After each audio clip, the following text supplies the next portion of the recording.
વડોદરામાં 250 કરોડના બજેટવાળી કોર્પોરેશનની નગર પ્રાથમિક શિક્ષણ સમિતિમાં 119 જેટલી શાળાઓ છે, જેમાં માત્ર 32 જ ખેલ સહાયક અને પીટી ટીચર વ્યાયામ શિક્ષકો છે।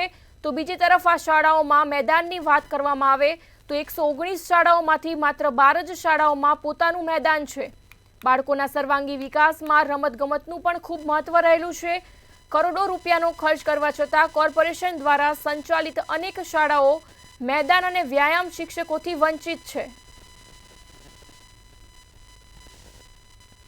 हाल तो अमे बधु कॉर्पोरेशन वॉर्ड ऑफिस में बधी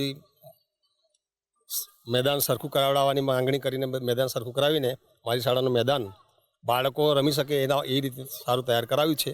मारी शाळामां खेल सहायक भरतीमां लेवायेला एक शिक्षक छे, ए सिवाय एक व्यायाम शिक्षक तरीके जे नॉर्मल शिक्षकमां भरती थयेला छे, पण ते पण रमतना बाळको जे रमतमां जे रस धरावता बाळकोने तैयारी करावी रह्या छे।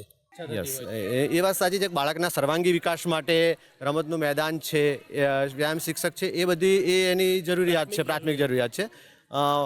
पण जे परिस्थिति है ए प्रमाणे अमारी शाळामां जे अत्यारे मैदान पण छे अने शिक्षको जे पोतानी रीते कौशल्य ट्रेन करीने पोतानी रीते जाते करीने बाळकोने करावे छे। तरीके आपनुं मानવું છે કે શાળાની અંદર મેદાન અને વ્યાયામ શિક્ષક હોવું જરૂરી છે। એ જરૂરી છે, એ જરૂરી છે। આપણી પાસે ટોટલ 16 પ્રીમાઇસીસ છે કે જ્યાં મોટું ગ્રાઉન્ડ છે અને આપણા ટોટલ 28 વ્યાયામ શિક્ષકો છે, એમાં 20 આપણા રેગ્યુલર છે અને 8 આપણા ખેલ સહાયક ગયા વર્ષની યોજના પ્રમાણેના છે। તો એમાં સીઆરસી કક્ષાએ જે શાળામાં મેદાન અવેલેબલ છે ત્યાં અમે લોકો રમાડવા લઈ જઈએ છીએ છોકરાઓને અને ત્યાં સ્પર્ધા કરીને પછી કોર્પોરેશન લેવલે આવે છે। રૂપિયા 250 કરોડના બજેટવાળી નગર પ્રાથમિક શિક્ષણ સમિતિ પાસે કુલ 119 જેટલી શાળાઓ છે, જેની અંદર ફક્ત 20 જ શાળાઓ એવી છે કે જેમની પાસે પોતાના મેદાન છે અને 32 જ શાળાઓ એવી છે કે જેમની પાસે વ્યાયામ શિક્ષકો છે। ત્યારે આવનારા દિવસોમાં જે રમતોત્સવનું આયોજન વડોદરા શહેરમાં થઈ રહ્યું છે, ત્યારે જે શાળાઓ પાસે મેદાન નથી, જે શાળાઓ પાસે વ્યાયામ શિક્ષકો નથી, તે શાળાના બાળકો શું રમતોત્સવથી વંચિત રહેશે?